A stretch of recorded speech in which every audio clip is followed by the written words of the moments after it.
Okey, Assalamualaikum warahmatullahi wabarakatuh dan selamat sejahtera kepada semua pelajar yang akan mengikuti kelas sejarah pada hari ini bersama saya Cikgu Nur Rashikin.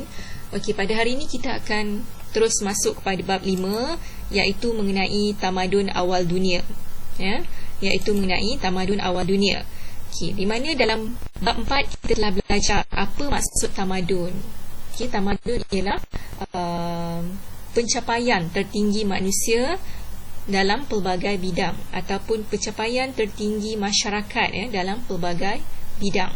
The highest people achievement in any of fields. Okay, itu yang dimaksudkan dengan tamadun. Okey, kita akan lihat dalam bab 5 ini iaitu tamadun-tamadun yang muncul, tamadun-tamadun terawal yang muncul di dunia. Okey, ini kamu boleh rujuk. Kamu boleh buka buku teks muka surat 92 buku teks muka surat 92. Kamu boleh lihat peta yang menunjukkan 4 lokasi tamadun awal dunia. Okey, di situ adanya yang warna hijau ni adalah lokasi tamadun Mesopotamia. Okey, warna pink ataupun merah jambu ini adalah tempat berlakunya tamadun Mesir Purba. Kemudian warna orange ini adalah tamadun Indus dan yang keempat adalah tamadun Huang He di sini. Yang warna biru ni ataupun warna purple ni. Okey. Dan untuk penerangan ringkas saya akan terus buka nota saya. Okey, ini tadi seperti mana yang telah dijelaskan ada empat tamadun awal dunia iaitu Mesopotamia, Mesir Purba, tamadun Indus dan juga tamadun Huang He. Tetapi pada hari ini kita akan lihat 2 tamadun saja dulu iaitu tamadun Mesopotamia dan juga Mesir Purba.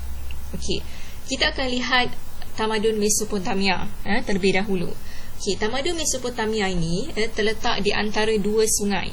Kebanyakan tamadun memang muncul di kawasan yang berdekatan dengan sungai. Kerana apa? Kerana sungai menjadi satu perkara penting pada zaman dahulu untuk mereka mendapatkan makanan, mereka mendapatkan minuman dan sungai juga merupakan sumber seperti mana sumber kehidupan utama pada zaman dulu. Dan keempat-empat tamadun Mesopotamia, Mesir Purba, tamadun Indus dan juga tamadun Huang He memang muncul di kawasan yang berdekatan dengan sungai ataupun kawasan sungai lah. Pertama, tamadun Mesopotamia terletak di antara 2 sungai iaitu sungai apa? Sungai Tigris. Sungai Tigris dan juga sungai Euphrates. Sebut dia Euphrates. Tigris dan juga Euphrates. Kemudian dalam tamadun Mesopotamia ni terdapat beberapa kerajaan. Dalam tamadun ini termasuklah Sumeria. Yang kedua adalah Babylon. Yang ketiga adalah Akkad, Chaldea dan Assyria. Ada 5 kerajaan yang muncul dalam tamadun Mesopotamia. Kemudian kerajaan terawal dia adalah kerajaan Sumeria dan terakhir ialah Chaldea.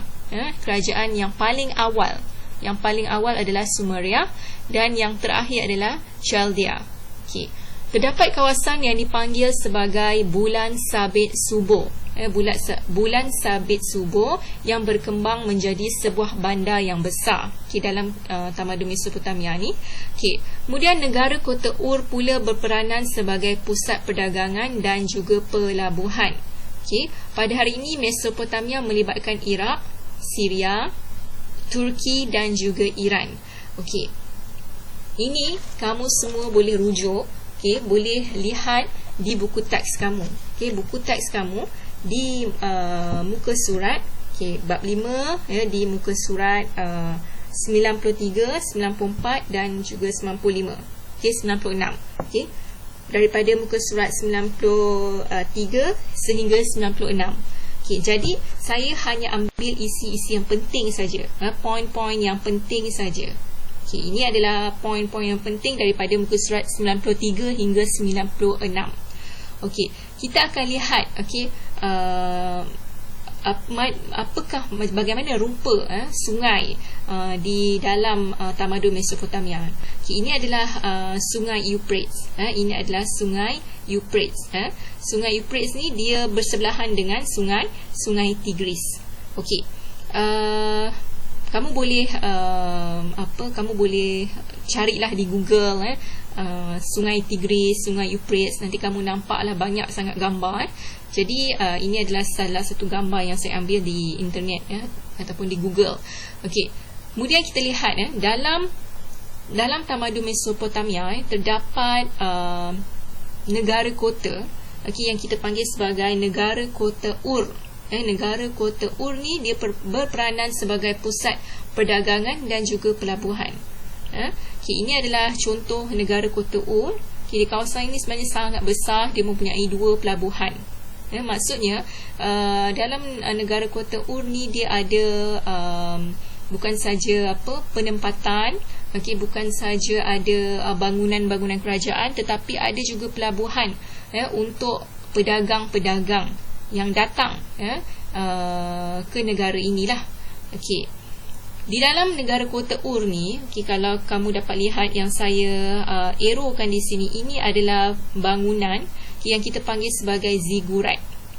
Zigurat sangat popular dalam tamadun Mesopotamia. Ini yang dinamakan sebagai zigurat. Z-I-G-U-R-A-T ni zigurat ni fungsi dia apa? Fungsi dia adalah sebagai pusat ibadat, pusat perdagangan dan juga pusat penyimpanan khazanah negara. Pusat ibadat, pusat perdagangan dan juga pusat penyimpanan khazanah negara.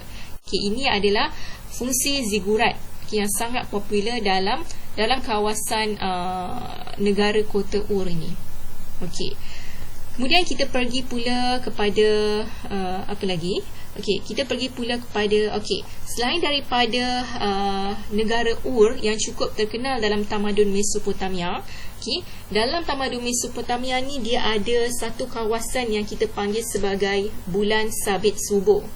Bulan sabit subuh.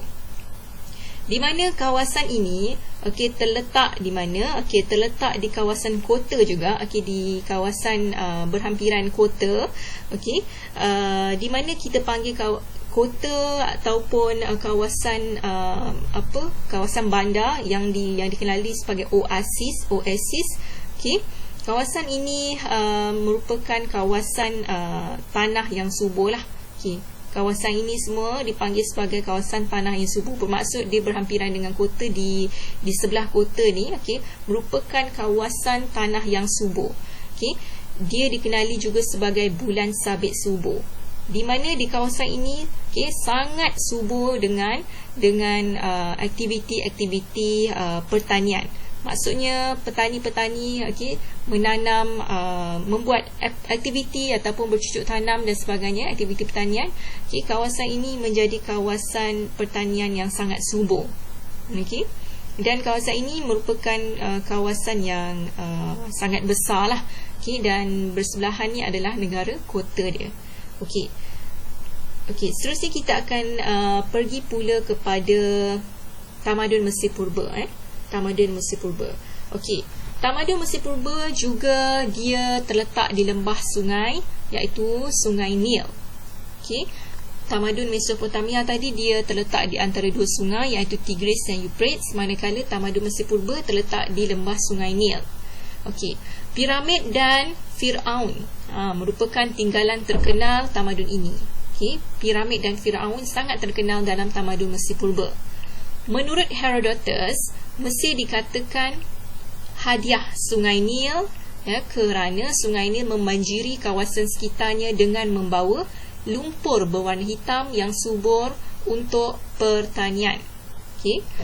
Kemudian kita lihat poin yang keempat. Terdapat 3 kerajaan dalam tamadun Mesir Purba, iaitu kerajaan Purba. Kerajaan Purba ni adalah kerajaan yang terawal lah, kerajaan yang paling lama kita panggil kerajaan Purba. Yang diperintah oleh Raja Menes.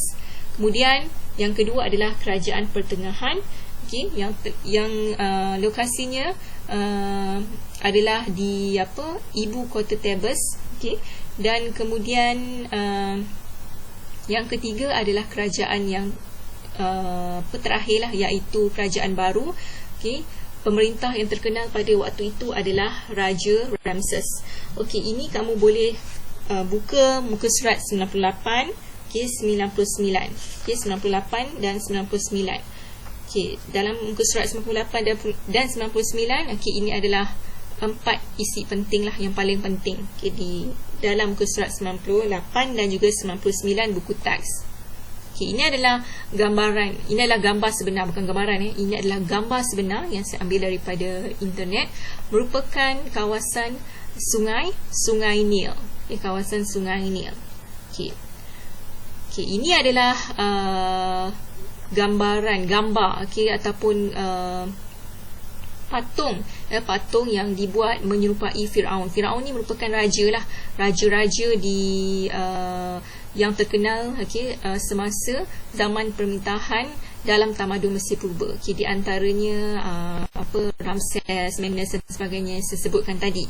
Okay, ini kita namakan dia sebagai Sphinx. Okay, Sphinx. Okay.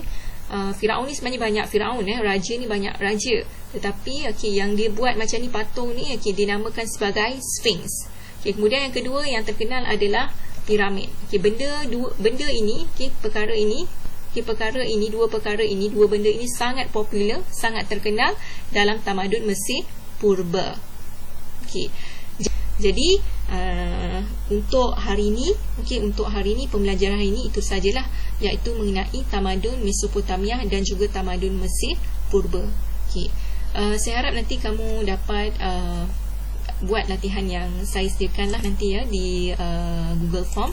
Okay, sekian itu saja untuk hari ini. Assalamualaikum warahmatullahi wabarakatuh dan selamat sejahtera.